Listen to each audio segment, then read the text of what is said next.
Olá pessoal, tudo bem com vocês? Aqui é o professor Roberto Barbosa com mais um vídeo da terceira fase. Vamos lá, terceira fase? Vamos falar sobre atividades esportivas? Vamos lá!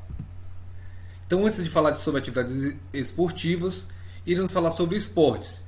Então, os esportes são todas as atividades físicas que são regidas por regras, que existe uma confederação que vem regulamentar toda essa prática, em que eles vão utilizar de vários movimentos específicos desses esportes para formar uma competição, para organizar um evento esportivo.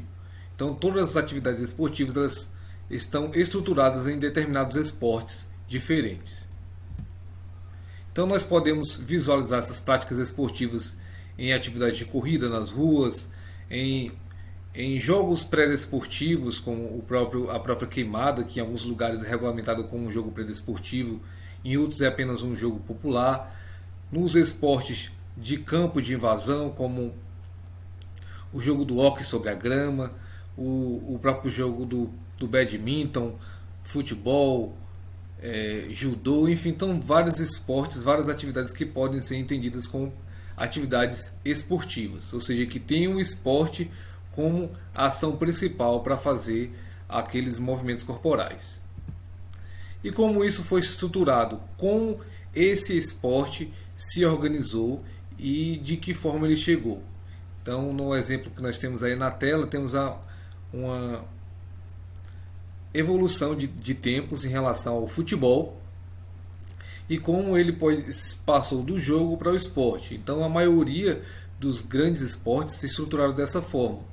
Todos iniciaram como um jogo, ou seja, como uma atividade popular em que as pessoas praticavam seus movimentos ao ar livre ou em clubes, em espaços fechados, e que essas regras eram flexibilizadas à medida que fosse conveniente para que todos pudessem participar.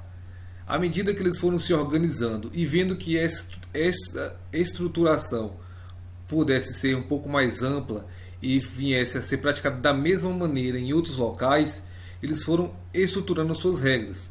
Então foram colocando regras específicas para que o esporte, que mesmo praticado na Inglaterra, pudesse ser praticado no Brasil da mesma forma, tendo uma confederação que regisse. Então as organizações vieram a se estruturar tanto no âmbito nacional, municipal, estadual, quanto internacional. Isso, como exemplo, o futebol, que é um esporte que veio de origem britânica e se espalhou para o mundo, mas se espalhou como? Com regras específicas para que todos pudessem praticar da mesma maneira. Então essas regras elas foram se oficializando pouco a pouco. Então o movimento inglês de práticas esportivas coletivas foi muito importante para essa oficialização das regras, como citado anteriormente, o próprio futebol, em que teve as primeiras regras no meado do século XIX. Ele pouco a pouco foi colocando pequenas regras e ele era vinculado ainda ao rugby. Então o futebol era praticado como rugby, utilizando as mãos com passes apenas laterais e chegada ao outro lado da meta. Depois foram colocando as regras como tocar a bola apenas com os pés, não poder pegar a bola com as mãos, a iniciação do goleiro que poderia pegar a bola com as mãos em qualquer lugar, depois somente na sua meta. E essas confederações foram as organizações que instituíram esse conjunto de regras, e hoje existem sobre todos os esportes. No Brasil existem várias, como a de basquete, a de canoagem, a de futebol, a de remo, de vôlei. Então todas essas regras são feitas assim, e as regras são estruturadas, cada uma com base no objetivo daquele esporte. Então, por exemplo, os esportes de combate.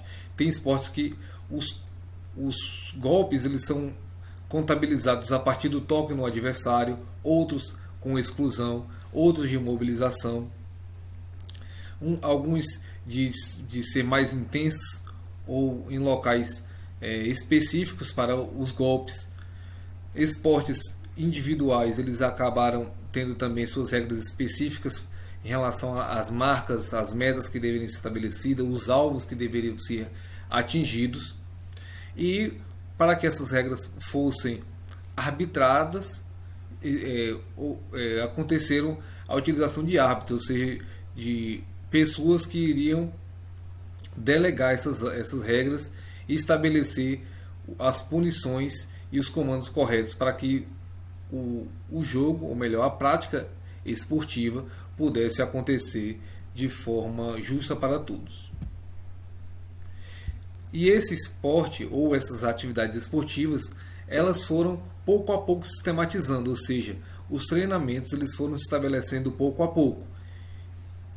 Então, inicialmente as pessoas praticavam essas atividades esportivas sem ter um ideal de avançar no treinamento, de ficar mais forte, mais ágil, mais veloz. E com o passar do tempo, essas pessoas foram observando que deveriam estruturar as suas ações para melhorar o seu desempenho futuro naquelas atividades esportivas. Então, com o avanço da medicina esportiva, da fisiologia, da cinesiologia, a estruturação dos treinos foi feita com mais eficácia e eficiência. Então, os treinos eles começaram a ser periodizados por ciclos, em mesociclos, microciclos, foram estruturados a partir de intensidades diferentes para cada período, se era um período de recuperação, um período de próxima competição.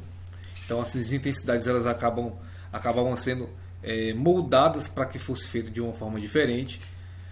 O corpo do atleta ia se adaptando e se adequando àqueles estímulos, então tanto a questão do músculo esquelética, postural do atleta ia sendo modificada com os estímulos do exercício, mas também a sua fisiologia, o seu metabolismo ia sendo modificado para que ele conseguisse ter tanto a aptidão física de executar os movimentos necessários para aquela prática, mas também ter o condicionamento necessário para poder executar de forma eficaz e sem ter uma fadiga.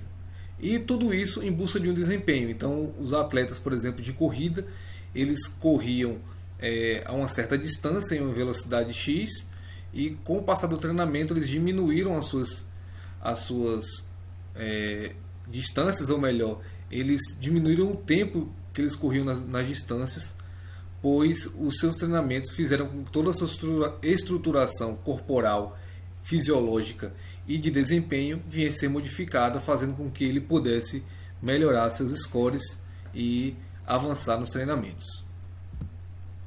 Esses esportes eles podem ser do âmbito coletivo, como o vôlei, como o polo aquático, o beisebol, rugby, futebol, futsal, handball, cricket, enfim, são vários esportes que podem ser de âmbito coletivo, ou seja, que demandam da participação de outras pessoas para atingir o objetivo daquela modalidade. Podem ser também individuais, em que dependem apenas do esforço e da competência dos atletas, como o arremesso de peso, o boliche, as corridas paralímpicas e olímpicas, o triatlo, tiro esportivo, o salto com vara, enfim, tantas modalidades que demandam apenas do esforço e da participação de uma única pessoa. Mesmo assim, elas sendo representando em competições olímpicas, representando o seu país, elas são com o único esforço de um atleta. Temos também os esportes de combate, que são aqueles que estão ligados às lutas, então como judô, karatê, capoeira, muay thai, boxe, jiu-jitsu, entre tantos esportes que vão ter objetivos diferentes, como já falei antes, entre exclusão, contundência, desequilíbrio, enfim, vários objetivos diferentes para cada modalidade, mas todos são de confrontar o adversário. Temos também os esportes de aventura, que são os esportes ligados à natureza, que demandam uma maior quantidade de adrenalina e risco físico. Então, esportes como surf, asa delta, rapel, arborismo, canoagem nas cordilheiras, no caso em locais que demandam cachoeiras. Enfim, são vários esportes que podem ser praticados, paraquedismo, praticados sob o âmbito dos espaços naturais, ligados tanto à natureza quanto à questão radical de fazer com que o corpo esteja em uma situação de risco físico e mental e emocional. E temos também os esportes ligados especificamente à ginástica, que é a ginástica artística, essa imagem à esquerda superior. Logo abaixo temos a ginástica acrobática. À direita superior temos a ginástica rítmica, que é uma das modalidades que somente é praticada por mulheres. E a ginástica de trampolim, que é a ginástica baseada nos saltos do trampolim. Certo? Então é isso. Todas essas atividades esportivas que nós falamos devem ser praticadas por nós, vivenciadas por cada um de vocês. E eu agradeço a participação de todos aqui. Um grande abraço do professor Roberto Barbosa e até a próxima. Tchau, tchau.